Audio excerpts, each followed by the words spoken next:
Konnichiwa, Lyra des, Toshiro Yoshiku. I'm from BSBA 4E. So let's proceed about sales perspective. Sales perspective are the development and role of selling in marketing. It is important to recognize that selling and the sales management, although closely related, are not the same thing.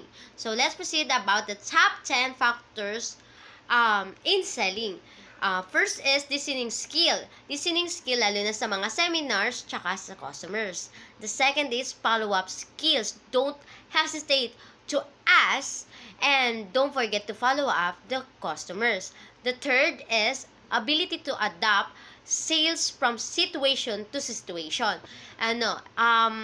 Madaling salita is be calm and wag magagalit sa customers. Third is tenacity. Ibig sabihin, ito yung sticking to the task and need mong i-accomplish yung task.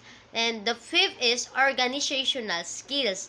Ang organizational skills, ito yung managing their time and priority the task. The sixth is verbal communication skills. Yung salesperson must be talk clearly. And the seven is proficiency in interacting with people at all levels within an organization. Ito yung sinasabi natin na face the fear and like siya sa number 2 which is the follow-up skills. And the 8 is demonstrated ability to overcome the objections. Ito yung need to ask the customer what their needs or wants. And the 9 is the closing skill. Ito yung if na-assist mo na yung customer ng maayos, papasok na yung close the deals. And the last is the personal planning and time management skills. Like siya sa number 5 which is nga yung organizational skill na ma-manage yung time and also na priority yung task. So let's proceed about 6 characteristics na modern selling.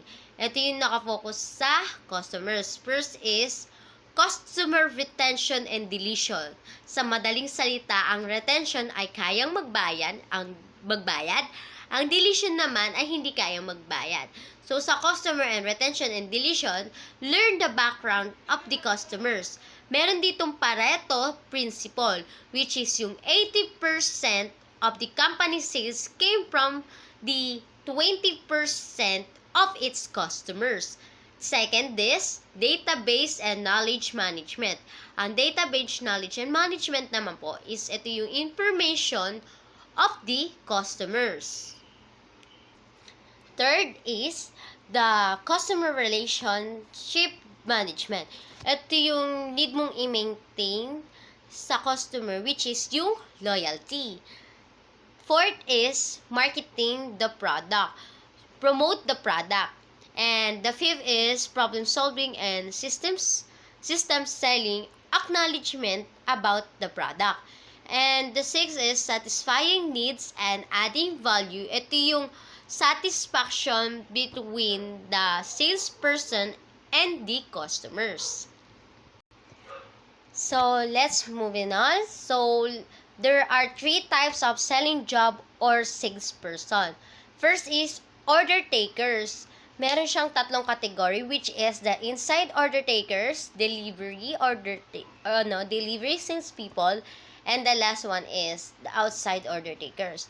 So sa inside order takers, ito yung taga-receive ng mga payments or ng product, cashier, may 3 assistant siya doon. So delivery naman, ito yung taga-deliver. So, what outside order takers po is, ito yung pumupunta sa bahay-bahay, like ng cream line, and to track the inventory of the product. The second is order creators. Ito yung share ng idea pero hindi kumikita. Gumagawa ng orders, which is, ito yung sinasabi na middleman. Example dyan is yung doctor. Yung doctor ang nagre-reseta ng gamot pero hindi siya yung kumikita, kundi yung pharmacy. So, the last is order getters. Ito yung talagang yung nag-a-assist. Example, yung merchandiser or yung technical support sales people. So, let's proceed about the skills you must have to succeed in selling. Ito yung C. S stands for sincerity. Ibig sabihin, don't try to talk someone in something, listen to what they need and wants. Mali.